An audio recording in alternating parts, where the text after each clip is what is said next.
Indo British advanced pain clinic నొప్పి మాయం surgery దూరం ఫర్ అపాయింట్మెంట్స్ 9155515563.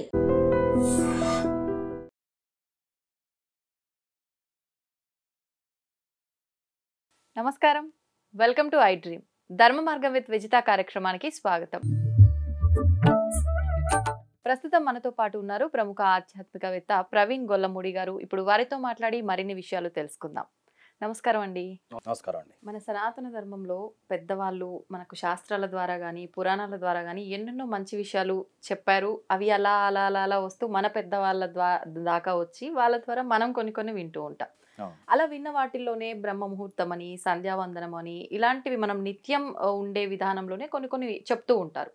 ముఖ్యంగా సంధ్యావందనం విషయానికి వస్తే, సంధ్యావందనం చేయడం చాలా ముఖ్యం అని చెప్పి, చేయడం వల్ల రకరకాల ఫలితాలు ఉంటాయని కూడా చెప్తూ ఉంటారు. నిజంగా ఏంటి సంధ్యావందనం చేయడం వల్ల కలిగే ఫలితాలు ఏంటి, ఎందుకు చేయాలి అంటే ఏం చెప్పొచ్చు? సంధ్య అంటేనండి ప్రాతఃసంధ్య, మార్నింగ్ సంధ్యా సమయం ఉంటుంది. పగటి వేళల్లో మొదలవటానికి అంతకన్నా పూర్వము ఉన్నటువంటి సమయానికి మధ్య సమయాన్ని ప్రాతఃసంధ్య అంటాము. 12 దాటిపోయిన దగ్గర నుంచి 3 ఆ మధ్య సమయాన్ని మాధ్యాహ్నిక సంధ్య అని అంటారు. 5:30 నుండి 7:30 లోపు ఈవినింగ్ ఉన్నటువంటి ఆ సమయాన్ని సాయం సంధ్య అని అంటారు.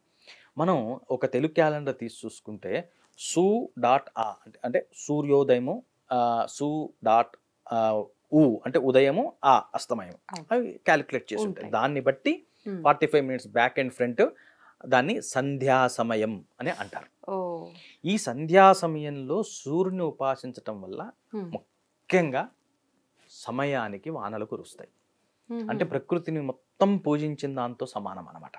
అందుకే అసలైతే ఒక సెట్ ఆఫ్ పీపులే సంధ్యావందనం చేస్తున్నారు ఇప్పుడు.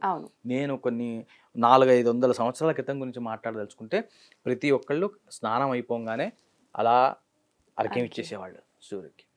అది ప్రతి ఒక్కడు చేయొచ్చు, దానికి ఇబ్బంది ఏం లేదు. యాక్చువల్గా ఆ ఇచ్చినప్పుడు చెప్తారు, ఈ సూర్యదేవుడు ఎవరయ్యా అంటే బ్రహ్మగారి యొక్క రూపాలు 3, ఆయనలో ఇంచి వచ్చినటువంటి రూపాలు. ఒకటి సావిత్రి, సరస్వతి, గాయత్రి.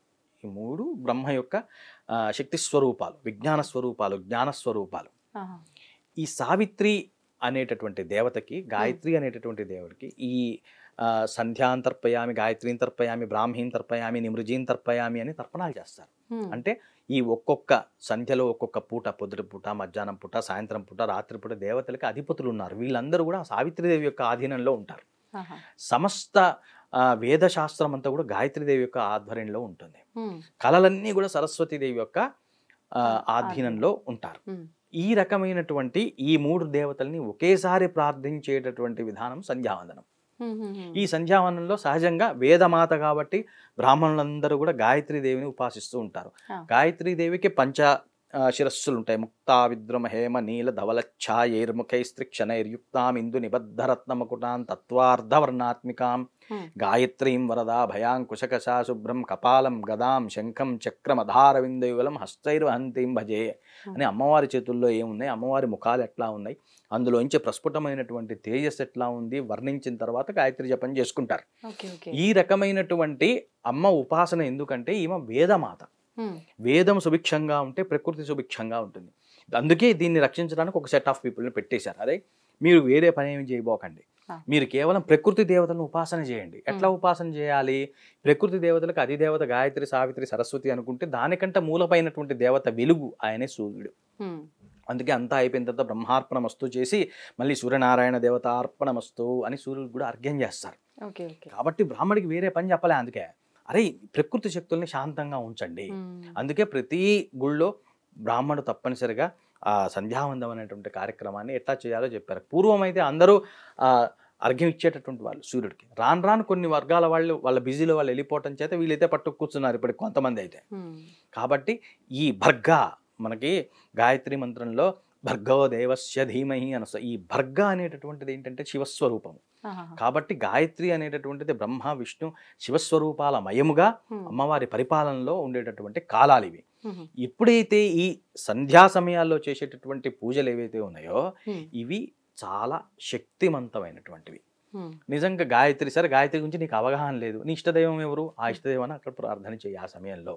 ఓ. సంధ్యా సమయంలో చేసేటటువంటి పూజ, ఉమ్, ఆ సమయంలో చేసేటువంటి అర్చన, ఆ సమయంలో చేసేటటువంటి ధ్యానము, ఉమ్, ఇవి చాలా రెట్లు ఫలితాలను ఇస్తాయి. అందులో టాప్ ఫలితం మనకి ప్రాతఃసంధ్యలో ఉంటుంది. ఉమ్, ప్రాతఃసంధ్యలో ఆ అల్ట్రావైలెంట్ కిరణాలు కూడా స్వామివారి దగ్గర నుంచి వచ్చేటటువంటివి. ఆ కిరణాలలో ఇంకెక్కువ శక్తి ఉంటుంది, ఓకే. మిగతా చోట్ల ఉండదని కాదు, ఆ సమయంలో ఎక్కువగా ఉంటుంది. కాబట్టి ఆ సమయంలో సాధన మరింత చెయ్యండి అని చెప్పారు. ఉమ్, ఇప్పుడు ఉన్నటువంటి కాలమాన పరిస్థితులు చాలా మారిపోయినాయి. అవును. సంధ్యా సమయం ఒడికి తెలియదు, పొద్దున్న లేస్తే హడావిడి బతుకులు. హడావిడి. కాబట్టి నన్ను అడిగితే ఇప్పుడు మనం యూత్కి చెప్పదలుచుకుంటే, నువ్వు కూర్చోరా, పల్లెం పెట్టుకోరా, ఆచమనం చేయరా, నీళ్ళు వదులురా అంటే ఇది కాని పని. అంతే. 4 పూటల బయట తిరిగినప్పుడు, లోపల తిరిగినప్పుడు కాస్త కిటికీ తీసో సూర్యుడికి ఒక నమస్కారం చేసుకుంటే దాన్ని మించిన భక్తి ఈ రోజుల్లో లేదు. మంత్రం నామం ఏమి ఏమొద్దు. ఓం శ్రీ సూర్యనారాయణ స్వామినే నమః, గాయత్రీ దేవతాయే నమో నమః చాలు. ఆ దేవత యొక్క అనుగ్రహం ఆ విధంగా వాడిపైన ఉంటుంది. కాబట్టి ఆ సూర్య భగవాను చూడటము, నమస్కారం చేసుకోవటమే సంధ్యావనంలో ఉన్నటువంటి అతి సులువైనటువంటి భక్తి మార్గం. సరే, మొత్తం తెలిసిన వాడు అన్ని రకాలుగా చేస్తాడు, పక్కన పెట్టేసేయండి, అది వేరే విషయం. దానికి మనం చెప్పక్కర్లే ఇంటర్వ్యూలో కూడా అసలు. కానీ ఆ ఫలితం ప్రతి ఒక్కడికి రావాలి. ఈ 8 డ్రీమ్స్ లో ఈ వీడియో చూస్తున్నటువంటి ప్రతి ఒక్కడికి రావాలి అంటే కేవలం మీరు సూర్య దర్శనం చేత నమస్కారం చేసుకోండి. ఆ వెలుగు ద్వారా సవితాదేవత అంటే ఆ వెలుగే, ఆ వెలుగు లోపలికి వెళ్ళిపోతుంది, నాలోకి సూర్యశక్తి వెళ్ళిపోతుంది, అదే దైవశక్తి అని నువ్వు ఎప్పుడైతే భావన చేస్తావో నిన్ను మించిన వాడు ఎవడి? అంతే. ఆ భావన పెంచుకోవాలి. అది సంధ్యావందనలో ఉన్నటువంటి గొప్పతనం. ఇది ఒక సెట్ ఆఫ్ పీపుల్కి సంబంధించింది కాదు, అందరికీ సంబంధించినటువంటిది. అందరూ ఉపాసన చేయొచ్చు.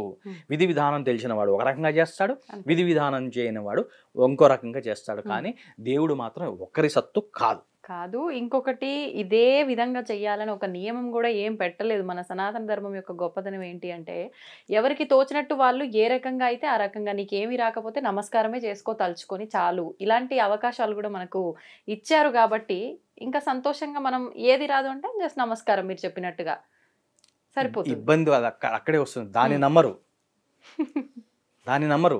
అదేదో హడావిడి చేస్తేనే ఈరోజు నేను పూజ చేశా, అంతే, తృప్తిగా ఉంది, అతృప్తిగా ఇంత చేస్తే అది దండం పెట్టుకుంటే కరుణ ఉంటున్నది అన్న నమ్మకాన్ని ఎప్పుడైతే పెంపొందించుకుంటావో నువ్వు తర్జన భర్జన పడవు, హైరాణ పడవు, ఇంట్లో వాళ్ళని హడావిడి చెయ్యవు, నువ్వు హడావిడి పడవు. కాబట్టి ఈ రకమైనటువంటి మైండ్ సెట్ లోకి రావాలి, అందరూ రావాలి. సంతోషం అండి, ధన్యవాదాలు. నమస్కారం.